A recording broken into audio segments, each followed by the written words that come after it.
Right now it's 6. This is not acceptable or sustainable. San Francisco educators are about to walk off the job for the first time in nearly half a century. How parents are bracing for the strike. The adults need to come to the table, and they need to find a solution. Plus, an East Bay school district is putting a limit on advanced classes in the name of mental health. It's just really limiting. The reaction to a controversial new policy and how it could impact students in college admissions. And as the stars show out ahead of Super Bowl 60, we'll look at how some South Bay transit workers are making sure fans and visitors can navigate the festivities with ease. I think it's good to know that you have somebody out there that's looking out for you.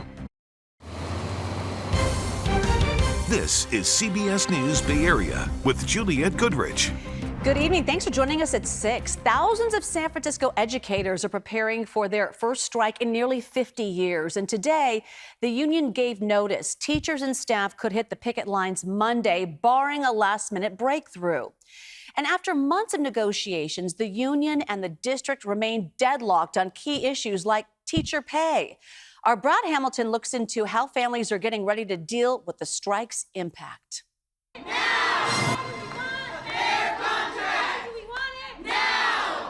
Meg Cameroon is a working mom with 2 San Francisco Unified School District students. And right about now, she's extra thankful that her living can be made from the comfort of home. However, that's not the case for the majority of families, whether they have young children, they have children who need more support from an education perspective. On Thursday morning, the union representing 5,000 SF-USD educators, classroom aides, and other staff announced that a strike could begin on Monday if a deal isn't reached.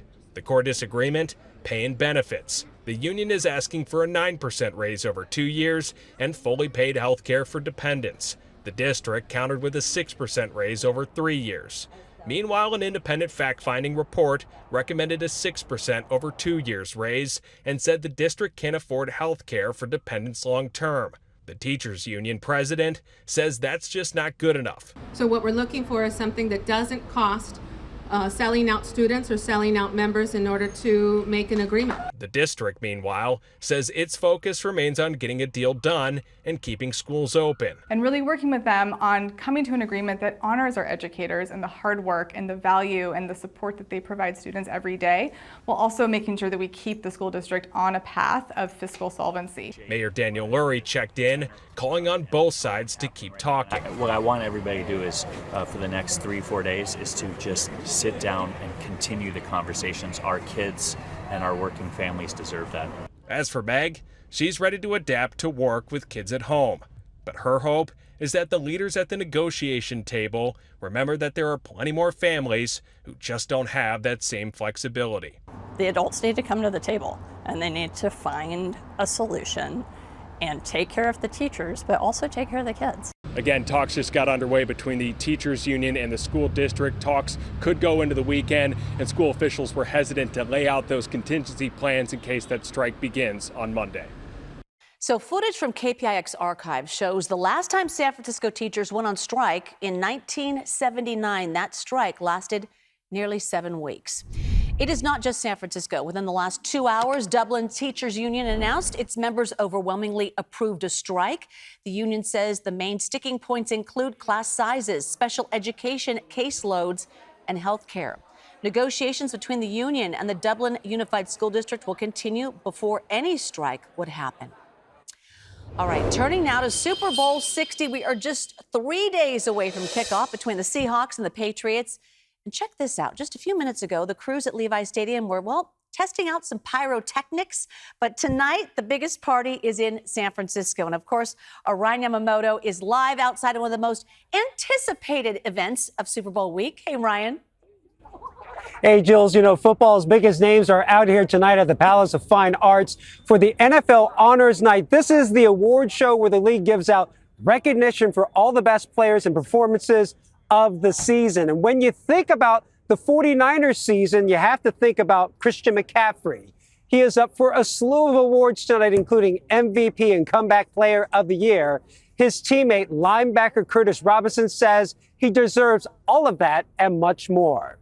It's really cool to see him getting recognized the way that he is. I think so many people don't really see what goes into it behind the scenes, and he's just one of the most diligent workers I've ever seen and ever been around. So for him to have the honor of, MVP nominee, offensive player nominee, comeback player, and the Salute to Service Award, it's only scratching the surface of, I think, the recognition that he really deserves personally. And during the Super Bowl, VTA in the South Bay is not just moving fans, they're meeting them face to face. And as Lemmer Maris reports, dozens of employees are out of the office and onto the platform, serving as ambassadors to help visitors navigate the system on one of the biggest days ever.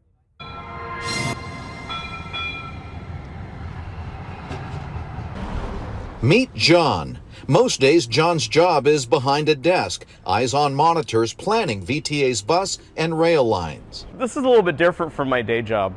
My day job, I am a scheduler at VTA, so I'm looking at route times, running times, connections. But today, he's out here on the platforms, welcoming out-of-towners and pointing them in the right direction. We're just out here, making sure that everybody knows where they're going and if they have any questions or transfers. But yeah, Sunday definitely will be some modifications to the schedules. John's actually done this kind of thing before. He's from Vallejo and once worked the tasting room at a Napa Valley winery. A little bit different lifestyle for my days as a wine ambassador. So now I'm ambassadoring buses.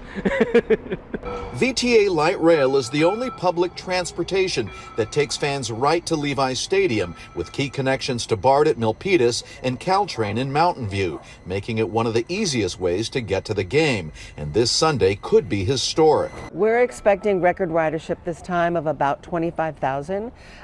When we had the Taylor Swift concerts, that was our last record. That was 22 to 23,000. So we're going to have full trains. We're going to have big crowds. To pull that off, VTA is ramping everything up. They're adding more trains, canceling vacations, and taking an all-hands-on-deck approach to execute on game day. We've been planning for this for 2 years to make sure that we get it absolutely right. Back on the platform, John says the questions come fast and usually are pretty basic. The most common questions are, does this train go to Levi Stadium? Is this going to be running when the football game is over? How do I know which route to take? Where's the bathroom? The Ambassador program is designed to make things easier for riders, but VTA says it's also valuable for them. By putting planners and decision makers out among the riders, VTA gets real-world feedback they can use long after the Super Bowl is over. And at the end of the day, VTA says it's not just about trains and schedules. I think it's good to know that you have somebody out there that's looking out for you. And it's about service and not just on game days. VTA says it will be running a full schedule all across the system to serve riders whose goal line is just to get home or work. Well, today in the South Bay, the big game block party brought people out to Hoppa's Brewery. There was live music, games, drinks, and lots of food vendors. That's going on for the next few hours. And tomorrow night at San Jose City Hall, there's a big concert. Oakland native Kalani is going to headline the Super Bowl block party, and she's coming off her first Grammy win. So that promises to be a big performance, and we'll be there live just outside of San Jose City Hall. Jules, back to you. What an assignment. What a great backdrop. And I just love how we're kind of rolling out the red carpet for everyone coming to the Bay Area this week, All right, Ryan. Yeah, we're hitting soon. all the little different hot spots all along the Bay Area. Yeah, absolutely. All right, Ryan, thank you. And stay with us through Super Bowl Sunday for all the events, parties, and storylines leading up to the big game. You can follow us on the air or streaming on the free CBS News app. All right, a human trafficking task force has arrested 11 people and rescued 23 survivors in Contra Costa County. 21 law enforcement agencies took part in what they are calling Operation Reclaim and Rebuild. They did 5 separate operations in the last week of January. The 11 suspects were arrested on sex trafficking, pimping, and gun charges. 2 of them have already been arraigned. The survivors have all been connected to services. This week, San Jose police say they shut down 3 illegal massage parlors. 2 of the parlors were on Lincoln Avenue near the Willow Glen neighborhood. The 3rd parlor was on Santa Teresa Boulevard in South San Jose. Police say they found 5 female survivors.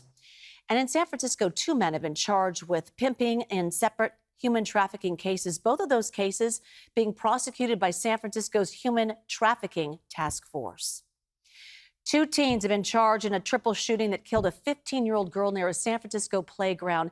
They made their first court appearance today. It was a 16-year-old charged with murder and attempted murder, while a 15-year-old was charged with attempted murder. The shooting happened during a fight between teens last Friday near Jefferson Square Park. 15-year-old Jada Mabry was killed. She was a student at Gateway High School. Her family says she was a bystander caught in the crossfire.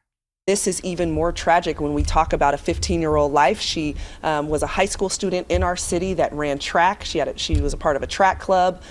She was a girl who was beloved in her community. Jenkins says the law prevents the 15-year-old from being charged as an adult. She has not made a decision on adult charges for the 16-year-old. Former Oakland Police Chief Floyd Mitchell has a new job, and he only had a few miles down the road, 880, to find it. Fremont officials confirming Mitchell will be Fremont's next police chief. The city's previous chief retired last August. Mitchell stepped down from OPD in December after just a year and a half on the job. Oakland is still searching for a replacement. All right, still ahead here at 6. Why an East Bay school district is limiting the number of advanced classes students can take. You know, those AP classes, and why college admissions experts are telling parents, don't panic. Another unseasonably warm day across the Bay Area today. Temperatures topping out a good 10+ degrees above average for much of the Bay Area, upper 60s and low 70s. Maybe not quite this warm tomorrow, but still above normal into Super Bowl weekend. We're taking a look ahead at the game time forecast too, coming up in First Alert Weather. A controversial pro-ICE billboard has been taken down at San Francisco's Fisherman's Wharf. The digital billboard was near Mason and Jefferson Streets. The Fisherman's Wharf Community Benefit District said on Facebook it welcomes locals and visitors of all backgrounds and honors the many cultures that make the neighborhood vibrant. The football-themed ad, paid for by conservative nonprofit American Sovereignty, called ICE the Defensive Player of the Year and said they can't win without defense. Neither can America. American Sovereignty has not responded to a request for comment. All right, our chopper was overhead as students at Yerba Buena High School in San Jose walked out of class to protest ICE this morning. According to an Instagram account made for the walkout, students gathered on campus and walked about 3 miles to San Jose City Hall. They held signs and flags supporting immigration and condemning recent raids and shootings by federal agents in Minnesota. An East Bay school district has a controversial new policy. It's aimed at protecting students' mental health. Dublin Unified is putting a cap on the number of advanced classes high school students are able to take. So starting next year, students will be limited to 4 AP or honors classes per academic year, or 11 total across 4 years of high school. So you might imagine many students and their parents worry it could hurt their college admission chances. But our Katie Nielsen spoke with a college consultant who says that's really not the case. Like, do you want to do robotics and stuff?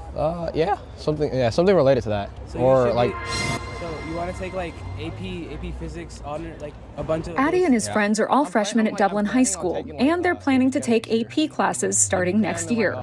Regular classes I'm in right now, I feel like they're not enough of a challenge. They don't get me ready for college. He says he understands why the district felt the need to prioritize students' mental health, but says students should be able to decide for themselves what's best. Definitely is some pressure from like all aspects of your life, like your parents. You see online kids are getting into these good schools. You want to do that too. There's pressure, but I feel like everyone should know what their limit is. Ian Chung is a junior and is currently taking 3 AP classes. He says he's fine with the workload. He worries if he isn't allowed to take the same number of AP classes next semester, he might not be as competitive when it comes to getting into colleges when compared to students from another district. The policy makes us worse off and less appealing towards those colleges because their academic record and like the rigor in other high schools is higher than us. I just think that's really disadvantage. The easiest way to say, hey, my child is prepared for the future is more APs, higher GPA at all costs. In the end, colleges are not obsessed with this number. They don't care. They just want to see, oh, you're smart. You have a bunch of A's in top classes, or you have a very strong GPA among the classes that are eligible or available to you. But what else are you doing with your time? Jonathan Ginsberg is the president and co-founder of Beyond Education Consulting and has worked with close to 1,000 families to help get their kids admitted to the top colleges in the country. He says college admissions officers are looking for well-rounded students because the majority applying to the top schools are succeeding academically. How are you performing with respect to impact to your community? What can you do with all of your intelligence, with all of your energy outside of the classroom? And that's how you start to get evaluated with respect to essays and extracurriculars and recommendation letters. That's why Superintendent of Dublin Schools, Chris Funk, said he introduced the idea in the first place. And thinking that you have to take every single possible class in order to get to your college of choice creates unnecessary stress in the system and unnecessary stress on individual students. The Dublin School Board unanimously approved a resolution limiting AP and honors classes a few weeks ago, stating it was to promote student well-being, balance, and healthy school culture. Basically, getting back to allowing kids to be kids. Hi, Mom. Hi, Mom. Hi, Dad. The new policy does not take effect until next school year, so 26 into 27, and there is an appeals process where students can apply for an exception to the rule, and the district says already a number of students have turned in that paperwork. Coming up, we've got your Super Bowl forecast, yes we do, and beyond. But first, here's tonight's Tahoe report. Here's Johnny. I'm Johnny Mosley. The gear is dialed, and the Toyota is loaded up. Let's take a virtual look at the latest conditions at our favorite spots. The Toyota Tahoe report is locked and ready to go. Well, all of our resorts in the Tahoe Basin are still living with the gift that was like the second 2 weeks of December when we put down this solid base. No new snow. Everybody knows that at this point we haven't really gotten any significant new snow up here. We're able to blow snow on the higher slopes. It is cold enough for that. And most of the runs are going to be just fine. All of these resorts are pretty much fully operational, so you don't have to be concerned about that. The only thing I would say is Saturday might be a better day than Sunday. Sunday could get a bit windy up there. We could be seeing some gusts to 30 or 40 miles an hour over the ridge tops. Most of the resorts can handle that fine. Saturday could be a better day, though. Bluebird Day on Saturday. That is your Toyota Tahoe report. Another unseasonably warm day across the Bay Area today, but another day of poor air quality. That is about to improve, and we're going to hang on to the above average temperatures. The reason for the improvement in air quality is the same reason we're seeing some clouds drifting in from the south. There's a storm system that is moving into Southern California with a chance for some light rain showers there. We're not going to get any of the moisture, but just this passing storm system is going to stir around, kind of churn the lowest levels of the atmosphere, and that is going to help to improve our air quality as we head through the next couple of days. And we should get the better air quality readings to stick around for a while. Let's take a look at the forecast for Super Bowl 60. I think the air quality concerns should be at a minimum on Sunday, and rain chances are going to be at a minimum on Sunday as well. Game time temperature should be in the lower half of the 60s in Santa Clara. We're going to call it partly sunny, which means more clouds than sunshine, but not zero sunshine. And those above normal temperatures are going to stick around into the evening. Pleasantly cool conditions by the time the game is wrapping up. Eventually, the rain chances are going to increase. Let's take a look at our side-by-side forecast models, the American and the European, because we're still in that kind of extended time frame where we're looking at the approach of the rain chances, which there is a fleeting chance for the North Bay Sunday night into early Monday morning. Not going to amount to very much. A lot of that's going to evaporate on the way down. Better chance of showers is going to develop by Tuesday. The long-range models do have some disagreements still. They agree there's a chance of showers. The magnitude of that chance is where they're still kind of having some differences.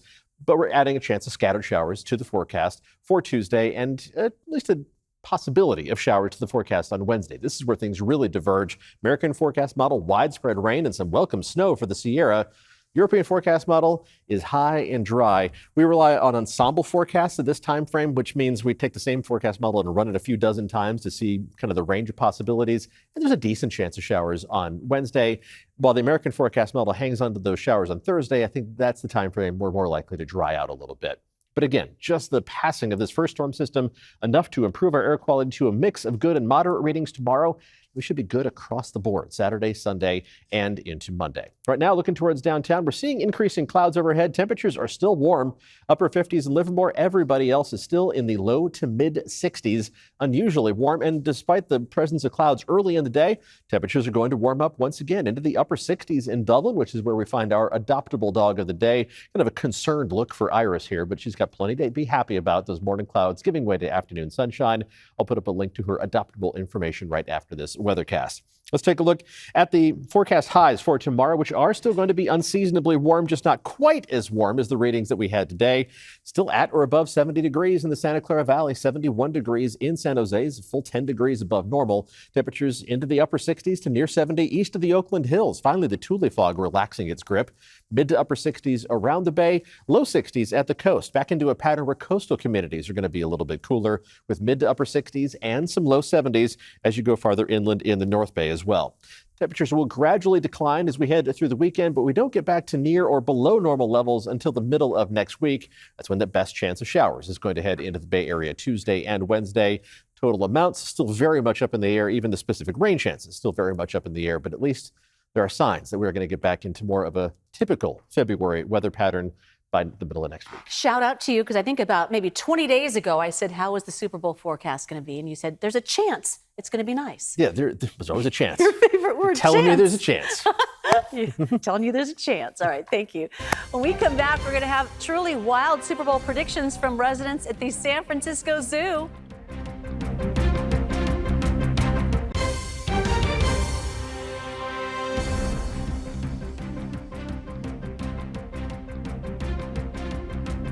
Look at that beautiful stadium. As we count down to Super Bowl Sunday, our top sports analysts at the San Francisco Zoo have made their predictions. And the Seattle Seahawks have taken an early lead after the zoo set out a series of snacks for their Kuni pig. That's its name. Took her no time at all to predict the Seahawks would beat the New England Patriots. Zookeeper Andrew Poole, who's from Seattle, shared his excitement about the prediction. Okay. It's a blast. Yeah. Not only being with the animals, but getting them to see the correct choice was made was always an additional benefit. But it's great to see them enjoy their cakes. And I think the pigs have the best instinct, and so it's very clear and very obvious why they chose Seattle. Okay, the lemurs also went for Seattle, but the lions and the rhinos took the Pats. And guess what? Coming up at 7 o'clock, we have our own resident service dog, Scoop, in our virtual studio for our Super Bowl special to have his pick. Stay tuned. CBS Evening News is next. We'll see you at 7 o'clock with our Super Bowl stories and special.